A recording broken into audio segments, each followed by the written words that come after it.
Performing under pressure, whether it's me or anybody else, is the same. You know, I have the same pressures as anyone else. There's time, there's performance, there's financial. I mean, there's deadlines. My pressures are not unique. The situations may be different, but everybody has the same kinds of pressures. But what I found, or what I find fascinating, is the interpretation of the stimuli. Let me explain. So I was watching the Olympics, this last Summer Olympics, and I was amazed at how bad the questions were that the reporters would ask all the athletes. And almost always, they asked the same question, whether they were about to compete or after they competed. Were you nervous, right? And to a T, all the athletes went, no, right? And what I realized is it's not that they're not nervous, it's their interpretation of what's happening in their bodies. I mean, what happens when you're nervous, right? Your heart rate starts to go, you sort of get a little tense, you get a little sweaty, right? You have expectation of what's coming, and we interpret that as, I'm nervous. Now, what's the interpretation of excited? Your heart rate starts to go, you're anticipating what's coming, right? You get a little sort of like tense. It's all the same thing, it's the same stimuli, except these athletes, these Olympic quality athletes, have learned to interpret the stimuli that the rest of us would say is nervous as excited. They all say the same thing. No, I'm not nervous, I'm excited. And so I've actually practiced it just to tell myself when I start to get nervous that this is excitement. Yeah. You know? And so I used to speak in front of a large audience and somebody'd say, how do you feel? I used to say, a little nervous. Now when somebody says, how do you feel? I'm like, really excited, actually. And it came from just sort of telling myself, no, this is excitement. And it becomes a little bit automatic later on. But it's kind of a remarkable thing to deal with pressure by interpreting what your body is experiencing as excitement rather than nerves. And it's really kind of effective. It makes you want to rush forwards rather than pull back, and yet it's the same experience. You can spend your whole life imagining ghosts, worrying about the pathway to the future, but all there will ever be is what's happening here, and the decisions we make in this moment, which are based in either love or fear. So many of us choose our path out of fear disguised as practicality. What we really want seems impossibly out of reach and ridiculous to expect, so we never dare to ask the universe for it. I'm saying, I'm the proof that you can ask the universe for it. Please.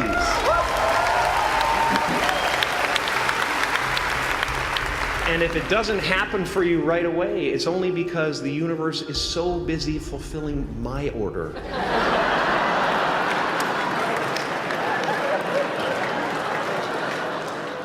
My father could have been a great comedian, but he didn't believe that that was possible for him. And so he made a conservative choice.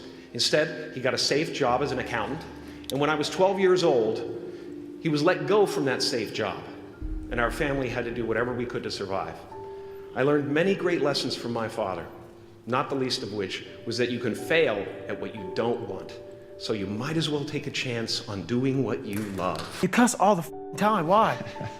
Well, I hate to say it, the best way for me to get how I feel across, I can't sit here and say, you know what, yeah, I went through Hell Week and man, it was really hard. No, that takes your damn soul, rips it inside out, and then they say, now we're going to start. It allows me to express where I was at a point of my life. If I don't give you all of me, why the hell am I here? How will you learn from me? People take so much offense to me. You will never learn from people if we always tap dance around the truth. Oh God, I love that. We tap dance around the truth by finding the right words so I don't hurt you because you have thin skin. No, tighten up, people. It's okay. Trust me, it's okay. You might be called nigger one day. It's okay. You might be called some Jewish word or some faggot or gay word. It's okay. Let them call you that. What are you going to do now? They don't own your life. How are you going to control that now? How are you going to flip it upside down and say, Roger that, now I'm going to harness this and you'll read about me years from now? How? That's the question. How are you going to do that? Thicken your skin. Become more of a human being. Don't be afraid of the reflection in the mirror, because that's all you can be afraid of. Once you overcome the reflection in the mirror, you've done it. Ideas are worth nothing. I mean, ideas are really, they're not a dime a dozen. They're just nothing. All the good founders I know, even the bad founders, can come up with ideas all day long. It doesn't mean anything. You have to be able to execute. And one of the sort of maxims that I was told once was, your success will be measured in the number of uncomfortable conversations you're willing to have. So I often get asked if an entrepreneur should, say, start a business based on one of their passions, or if they should find the most attractive market opportunity and build a business out of that, whether they like it or not. I don't think it's either or. I think you need both. I would say look at your own credit card statement. Identify where you spend an unusual percentage of your income. Where are you price insensitive? Then how old are you? What gender are you? Where do you live? And design a product that has all of those things intersecting. I have been working my whole life. And what I didn't understand, by being determined to chase something, by being committed to it, and what commitment is staying true to what you said you were going to do long after the mood that you have set it in has left. You see, people think commitment is saying, yes, I'll do it on the days when it feels good. But I have been committed to everything that I ever started in my life, and I never stopped and I never quit it. And so by being committed to everything that I started, I finished it. It built a certain type of spirit. It built a certain type of mentality. It built a certain type of individual. And so now I couldn't quit even if I wanted to. I couldn't lay in the bed even if I wanted to. I couldn't stop even if I wanted to. I had too much sweat equity in my life and everything that I was doing. Because I understood my existence wasn't about me. I went from me to we a long time ago. I understood the process is more important than the product. It wasn't about the outcome for me. Whether I made it to the NFL or not, that was inconsequential in God's plan for my life. But I was going to fall in love with that process, because I understood by falling in love with that process, it was going to turn me into a machine. There are some mountains that can be climbed by people like you and me. We got to get a little bit better condition, but I mean, it's not like the mountain climber mountains that would be way beyond our skill level. But some of these mountains that can be climbed by you and me, it takes a day to get to the top, and then you just camp up there and you come down the next day. And on many of these places in Switzerland where you can do that, about halfway up the mountain is what they call the halfway house, halfway up the mountain. So a group of people starts off with a guide in the morning, and about noon, you're kind of tired, and you've been walking now for 4 or 5 hours, and you're coming up to the halfway house, and it's just it's a wonderful sight. Because as soon as you enter in the halfway house, you can smell the food, and they're getting ready for a good lunch, and you sit down, there's a fire in the fireplace, and there's nice soft chairs, and you can just rest your body and refresh your body. And so the people go into the halfway house, and they eat and laugh and enjoy and just really just kind of take in that wonderful, refreshing atmosphere. About an hour and a half after being in the halfway house, the guide gets up and says, well, gang, it's time to put on your gear. We got to hike. We got to get on up to the top. This is a fact.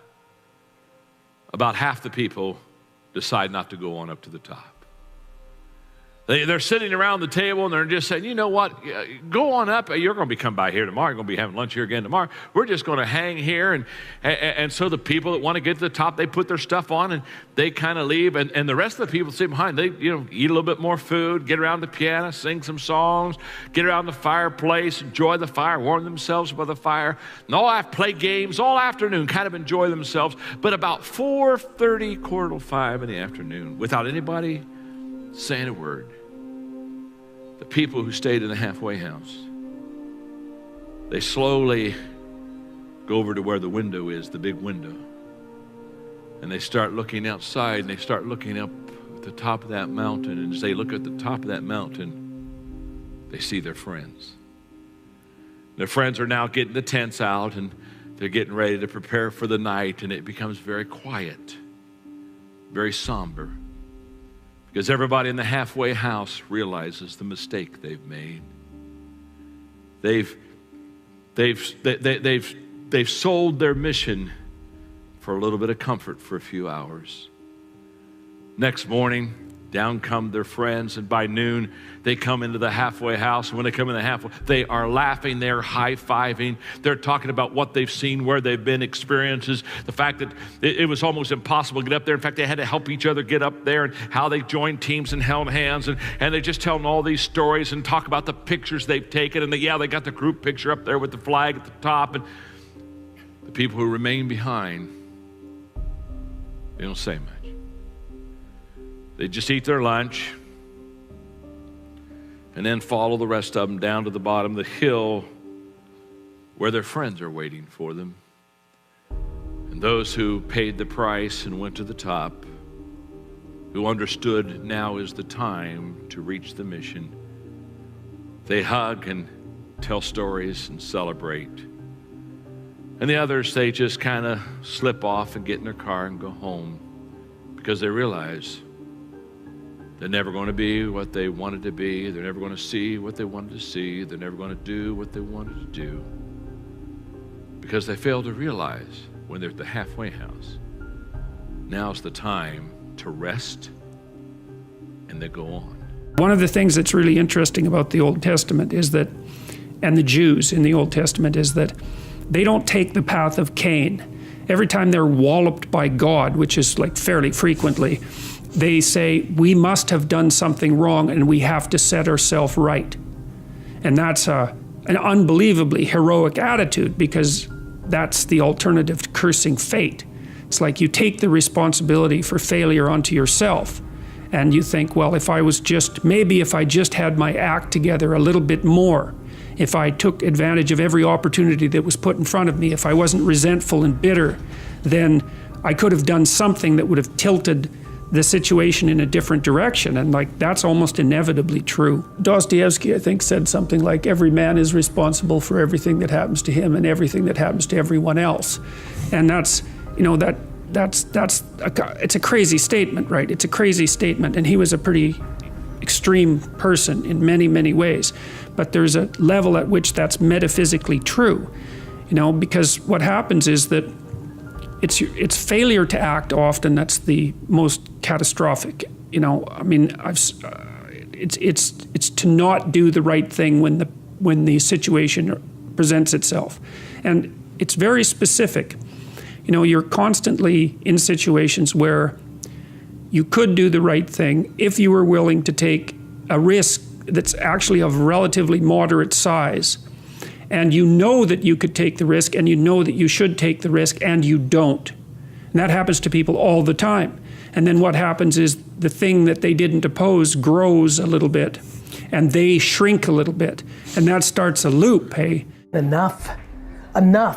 Like, living by somebody else's rules is a humongous mistake. I've just literally sat down with 5 people under the age of 27, and it's so refreshing. It is so refreshing. If you have not jumped on the bandwagon of doing exactly what the you want to do, which is skiing for the next 3 years, or working at a job that's not what your parents want or what society wants, this video is just called Enough. Enough. Make this little 1-2 minute video, depends on when I finish, the piece of content that gets you to stand up and take life by its throat. Do something. Stop being scared. Stop letting the way you were raised, the fear as an offense, take that away. Let me be the person. I'll take the blame. I loved that some of my employees are like, my parents don't love what you're saying. Good, parents, because if you are playing defense and if you are living a life where your kids' lives are the way you're being fulfilled, you're a loser, parents. And so enough parents imposing their way. You want your kids to be happy on your terms. Enough the kid that's sitting right now at a desk and saw this in a feed and you hate your job. Enough. Stand up, get the out of here, and do you. Live your life. You got one life. Do something about it. I think that I've got to make a record that is the ultimate sort of here I am, you know. So I think it's time to go back and, you know, it's like in the movies where the ex-Marine grows the long beard and long hair and takes off to like Tibet or something. Yeah. And then there's always a moment he's like, I don't do that anymore. And then he shows up at the Pentagon and he's totally clean shaven. He's like, where do we start? I may be shaving the beard soon. Yeah. I'm getting kind of this place in my life where if you can, man, just do it. You know, I had this moment where in my youth, I was really frenetic and everything was like blah, blah, blah, blah, blah. And then I hit this mode where it was like, less is more. And now as I get into my later 30s, I'm like, if you can do it all the time, you know? You do it all the time as long as you can do it. Just shred. show people what you can do, you know? So it's just sort of this arc also of how fancy you think you are and find yourself to be. I tend to be incredibly modest in terms of describing your talents, and you always seem to belittle your abilities to a certain extent, when clearly there's a reason why everything you do has been working out. I was reading about how you said that to a certain extent that comes from your punk rock roots. Yep, there's no other choice. In those days, there was no idea of this makes money. There's no idea of like, this is my future. It was like a week at a time. We have 5 shows, we're gonna get to Sunday. Whew. And even those days were like fraught with turbulence. And so I never really saw a future. None of us did. And some of us, you know, didn't make it. Some of them are dead. And some of them are just kind of trying to recreate their past. And so I realized that I have to be very hardworking because I don't have kind of the ease of talent. And I come from that. And I think in a way, a lot of ways it served me very well, in that I am as kind of hardworking as I've ever been, completely without confidence. And I have none. I don't want any, because I think you turn your back on the thing, and that's when you get gored, is when you think, I got this. I never think I got this. I think, oh man, don't screw this up. And I go at everything, like including you and I sitting here right now. I'm trying to be fully engaged. And that intensity, I think, has served me quite well, but it comes from punk rock, absolutely. Last boss I ever had was my boss at Haagen-Dazs, my ice cream job. And to this day, he still comes to my shows. And whenever I see Steve, who got me my first apartment, I was living in my car, he believed in me. Whenever I see him, I get all weepy. I always tell him, it's good to see you, sir. Henry, you can call me Steve. I can't do that, sir. Because he trusted me with his money. And I said, let me run your store. I know how to do this. I can do this. He's like, well, if you screw up, you're out of here. I said, I won't screw up. And I ended up I ran his store. And so, but it was anger that said, I'll be here all damn week. I'll get this whole thing right. I fired his staff and rehired a bunch of people who can really work. And it was out of anger. Like, I'll be back in 4 hours to run this $3.75 an hour job into the ground. And then I joined Black Flag, and I thought I was a hardworking person. Then you meet the guys in Black Flag who are so driven. You see Greg Ginn work 23-hour days. Like, Greg, you're still on the phone. I know. Greg, when did you eat? I don't know. Greg, when was the last time you showered? Do we have a shower? Like, the guy, we were not going to be stopped. And I kind of go at that intensity, like kind of anything I do. Like, you're a very calm, good-looking young man. Look at me, I'm a spaz sitting next to you. Like, I'm doing an interview with you. I can't help it. You're focused. I'm sweating, man. And so, but I'm like this going to the airport, like 10 miles out. And so, it's anger that has informed kind of my life, and unflatteringly, a sense of vengeance. Every damn person who said I wouldn't be anything, I'm crushing them every day. Everybody I had to endure in any band I was in, every day, into a powder. Yeah. Thank you. And I wish them no ill. I just wish to shine brighter. And if it burns my body to a crisp, I'm happy to go right now. ESPN called me. They did a story on me this past summer, but they called me one day, and I picked up the phone. They said, is this Inky Johnson? I said, last time I checked, I'm Inky Johnson. They said, is this the same guy that said if you could change what happened to you, you wouldn't? I said, absolutely. They said, it's our understanding the game of football meant the world to you. I said, at one point, it did. They said, it's our understanding that your family was banking on you making it to the NFL so they can have a better way of life. I said, yep, that's correct. They said, we're coming to see you. I said, all right, cool, come on. They said, but we don't want to see you in Atlanta. We want to see you in Neyland Stadium on the exact yard line where your life changes. The same time of day. The only thing that won't be present is Air Force's team. I said, all right, cool. And so they take me to Neyland Stadium. They put me on the exact yard line where my life changed. They said, now tell your younger self why you wouldn't stop your injury if you could. If you could be in the NFL right now making millions of dollars, tell your younger self why you wouldn't change that situation if you could. And I say the reason I wouldn't change it, believe it or not, it has nothing to do with me. Like, on a personal level, He thought I was going to say, because of the man that I've become, the perspective that I've acquired, my faith has been fortified. He thought I was going to say something like that. I said, no, it has nothing to do with it. It has everything to do with the lives that have been affected by the result of the process and the thing that I represent in the world. What my spirit represents when somebody see me, they think perseverance. What my spirit represents when somebody see me, they think don't quit.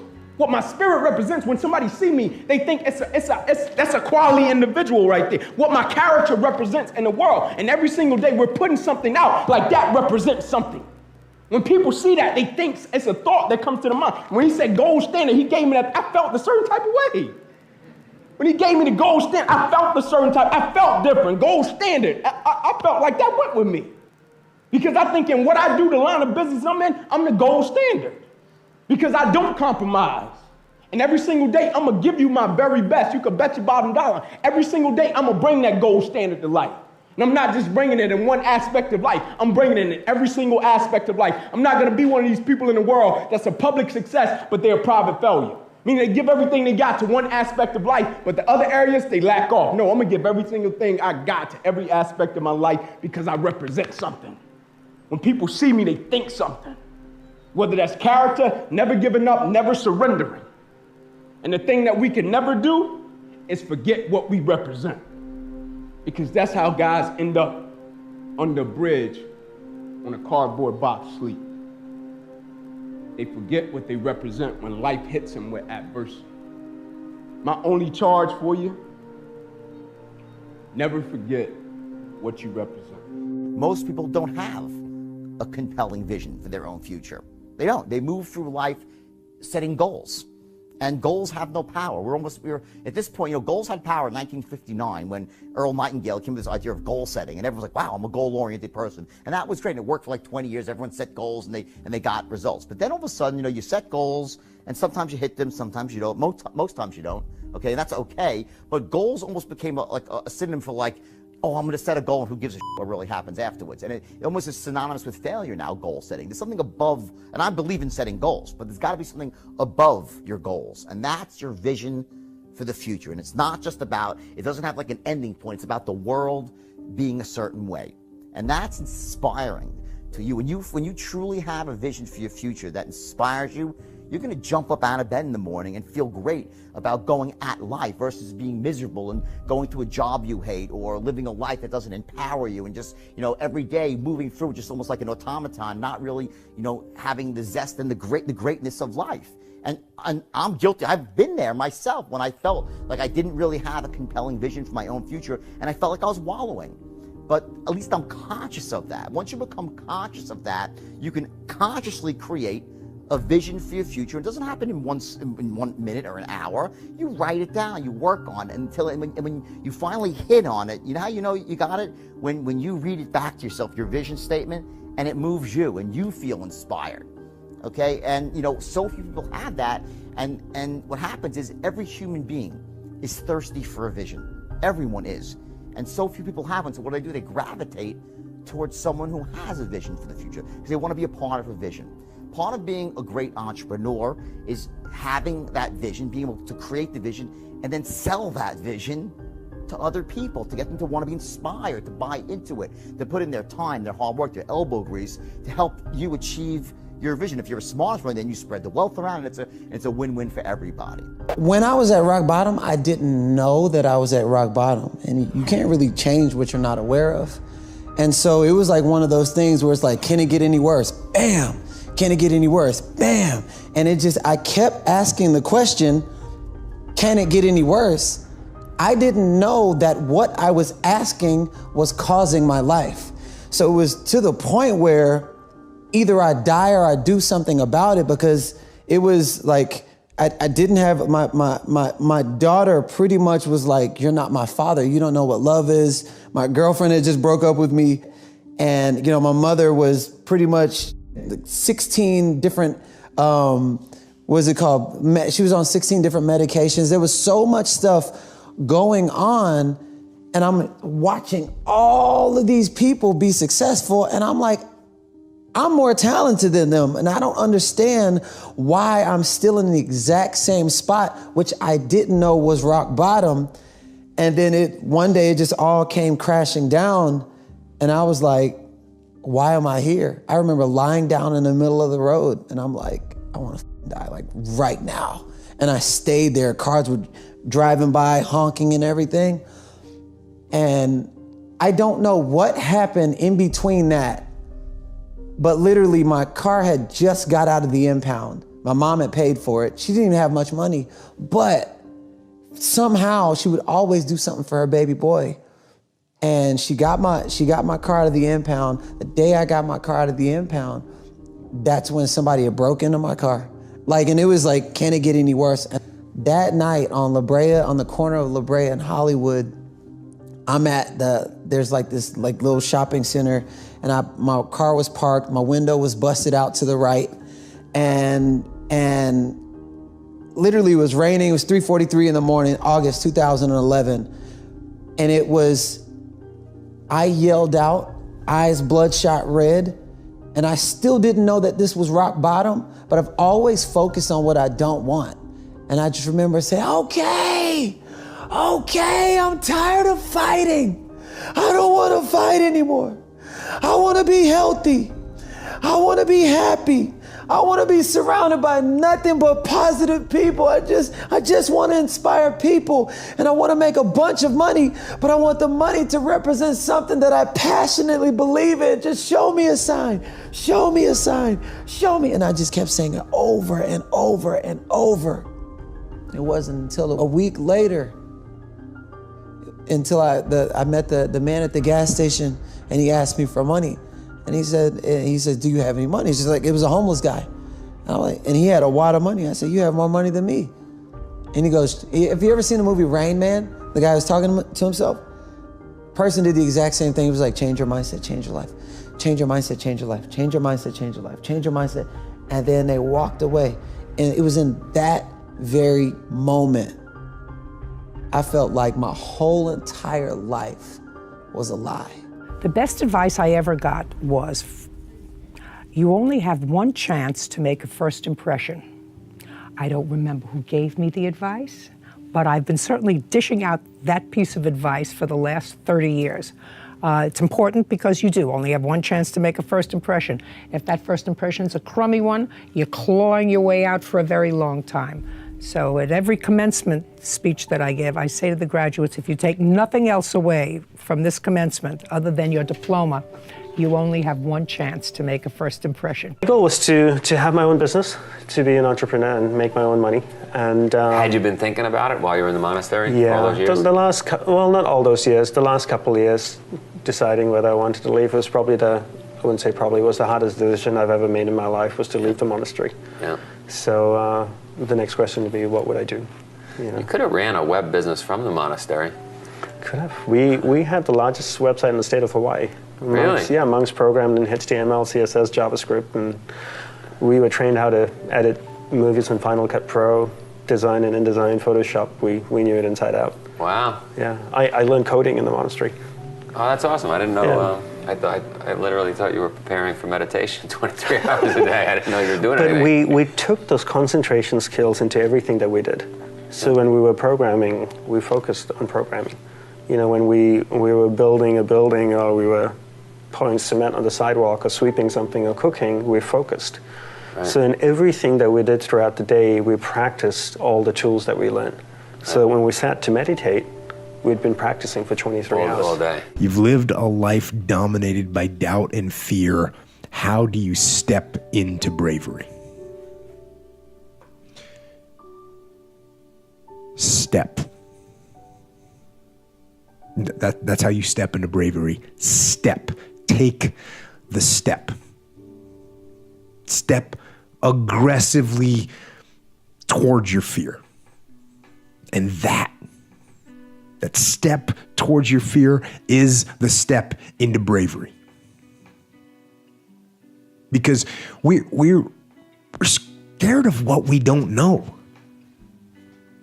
And there is only one way to learn and to know, and that is to confront that fear. You have to step, you have to go. And this simple action, this simple attitude, it answers so many questions. So many questions. How do you get to the gym every day? You step. You go. How do you change your diet? You step. You go. How do you overcome fear of failure or fear of success or fear of fear itself? You step. And how do you face the fear of the unknown? You step. Don't wait anymore. Don't think anymore. Don't plan anymore. Don't contemplate anymore. Don't make any more excuses or justifications. Don't rationalize anything else. No, no, and no. Instead, be aggressive. Take action now. And what is the first action that you need to take? What's the first step you need to take? The first step you need to take is just that. Step. In the 18th century, there was something that spread across Europe and eventually made its way to America called puerperal fever, also known as the Black Death of childbed. Basically what was happening is women were giving birth and they would die within 48 hours after giving birth. This Black Death of childbirth was the ravage of Europe, and it got worse and worse and worse over the course of over a century. In some hospitals, it was as high as 70% of women who gave birth who would die as a result of giving birth. But this was the Renaissance. This was the time of empirical data and science, and we had thrown away things like tradition and mysticism. These were men of science, these were doctors. And these doctors and men of science wanted to study and try and find the reason for this Black Death of childbed, and so they got to work studying, and they would study the corpses of the women who had died. And in the morning they would conduct autopsies, and then in the afternoon they would go and deliver babies and finish their rounds. And it wasn't until somewhere in the mid-1800s that Dr. Oliver Wendell Holmes, father of Supreme Court Justice Oliver Wendell Holmes, realized that all of these doctors who were conducting autopsies in the morning weren't washing their hands before they delivered babies in the afternoon. And he pointed it out and said, "Guys, you're the problem." And they ignored him and called him crazy for 30 years. Until finally somebody realized that if they simply washed their hands, it would go away. And that's exactly what happened. When they started sterilizing their instruments and washing their hands, the Black Death of childbed disappeared. My point is, the lesson here is, sometimes you're the problem. We've seen this happen all too recently with our new men of science and empirical studiers and these men of finance who are smarter than the rest of us until the thing collapsed. And they blamed everything else except themselves. And my point is take accountability for your actions. You can take all the credit in the world for the things that you do right, as long as you also take responsibility for the things you do wrong. It must be a balanced equation. You don't get it one way and not the other. You get to take credit when you also take accountability. I think it's important to have at least one or two numbers that you track on a weekly basis. So that could be for web-based properties or services or products. It could be weekly average uniques. What it is doesn't matter that much, but matters less than having a metric that you try to improve every week. You could have one or two of them. You really shouldn't have many more than that, I don't think. It could be conversion from sign up to, let's say, first stage of sign up to completion of sign up. There are many different metrics that you can use, but I think that to keep the team focused, especially in a small company, it's very important to have one or two that you focus on a weekly basis. The only thing that stops you from getting what you want in life is the bullshit story you tell yourself of why you can't have it. You get that? What stops you back is the story, because the story stops you from getting honest. And if you can't get honest with yourself, there's no way you can go. Imagine like this, success in sales and life, it's like a roadmap, right? You know where you want to go, and you have this perfect strategy, the straight line to get there. It's a perfect strategy. It's going to get you there every single time. But if you don't know your starting point, if you're not getting honest with where you actually are, it doesn't matter how powerful the strategy is, and it doesn't matter how powerful your goal is. I'm going to ask you to set a goal today, right? A 60-day goal. And let's say you really set this goal, and I'll show you how to do it in a brilliant way. So it's visceral. So it makes you really feel it. You see it, you sense it, you smell the goal. That's step one. I'm going to teach you the straight line, which is your strategy to get to your goal. But if you're not honest with where you are right now, your starting point, the map is worthless. There's three things that you need to know: where you are, where you want to go, and how you're going to get there. Those are the three things you must have to take advantage of any opportunity. I'm going to give you the strategy. I'm going to ask you to tell me exactly where you want to go for yourself. You got to get honest. Don't blame the boss. Don't blame the leagues. Don't blame your job. Don't blame the industry you're in. Just get honest. If you don't like your industry, find another one. Use active imagination is deceptively simple. Often what separates creative from conventional thinkers is that they simply search wider. They use their minds to generate possibilities that others don't think of, and then they work to verify what they came up with. We saw a classic example of this with Pasteur. Another great example is with Henry Ford. Early on in his career, in the earliest years of what would later become the Ford Motor Company, Ford was anxious to speed up production of cars. He saw the automobile as the ultimate consumer product, but in order for it to become that, he had to greatly increase the production rate in his factory. So he spent a couple days looking at his employees on the factory floor and trying to imagine how he could get them to move faster from car to car. Suddenly one day he imagined something completely different. He imagined the men standing still and the cars coming to them. He didn't know what that really meant, but he decided to try it out, and lo and behold, it increased productivity by such an incredible exponential rate that it could now become the consumer product that he had envisioned.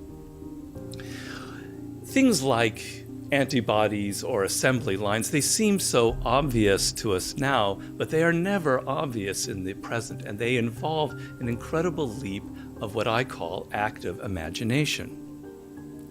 The difference between regular and active imagination is that the latter is used consciously to reach very, very practical results. It's not imagination for coming up with wild things. It's imagination used for very practical results. Think of active imagination as a kind of creative muscle that you're developing. First, within the loose constraints of what you're working on, you open your mind up you give it complete free rein. You entertain almost every possibility that you could imagine or visualize. You engage in what Charles Darwin calls fool's experiments. This is the fun, play part of serious play. You use notebooks, sketches, diagrams, models, prototypes to help externalize the products of your imagination. Once you have gone through this, you now enter the second serious part of the process. First, you choose one or few of the more promising possibilities that were generated by your imagination, and now you actively work to test, verify, or confirm it. This might entail launching a beta version on the public. Once you have feedback, You now go back into the first part of the process in a shortened form, using your imagination to perhaps take what you have into an even better and higher form, circling constantly through this process in shorter and shorter cycles until you've got something that's both incredibly imaginative and incredibly realistic and practical. By developing this, by going through this over and over and over again, you will develop your imagination into an incredibly powerful creative muscle. Someone asked me once what they, or many times I think, what I thought it meant to be an artist. And I said, what I think an artist needs essentially more than discipline or even talent is a perspective. So if you are always changing what you do based on what other people say, you completely lose yourself and you become just, something that's constantly affected by what's around you as opposed to stable and your own and like autonomous in your identity. The reason that most people are not successful or not wealthy is not because they set their goals too high and miss them. It's because they set them too low and hit them. Get that? It's not because you set your goals too high and miss. You set your goals too low and you hit them. And you get caught up in the average daily struggle of averagism and mediocrity. That's what kills people. Everybody raise your hand for a second, please. Raise your hand. Now raise it as high as you can. I'm gonna crouch so I can see, okay? Now just raise it a bit higher, everyone, higher. Why the hell did that happen?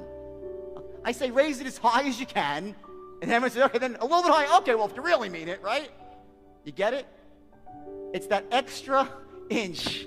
That's where you want to set your goal. Not pie in the sky and out of control like it's never going to happen, because that's a load of crap too. People that set those sort of goals, they abandon those goals. And we'll get to that later. But the idea here is you want to set the goals just above your comfort zone. So now think about it for a second. Think about your goals right now. How do you set them? Are you setting them very low and hitting them? If that's the case, then give yourself a 10. Are you setting goals that don't inspire you? Some people set goals that might be high, but they're crappy goals. They're not the sort of goals that make you jump out of bed in the morning, make you want to go to work for yourself, to secure the future, not just for you, but for your family. So you don't have to compromise or acquiesce to anybody unless you love them, unless you want to. That's freedom. Money's just a mechanism to get there.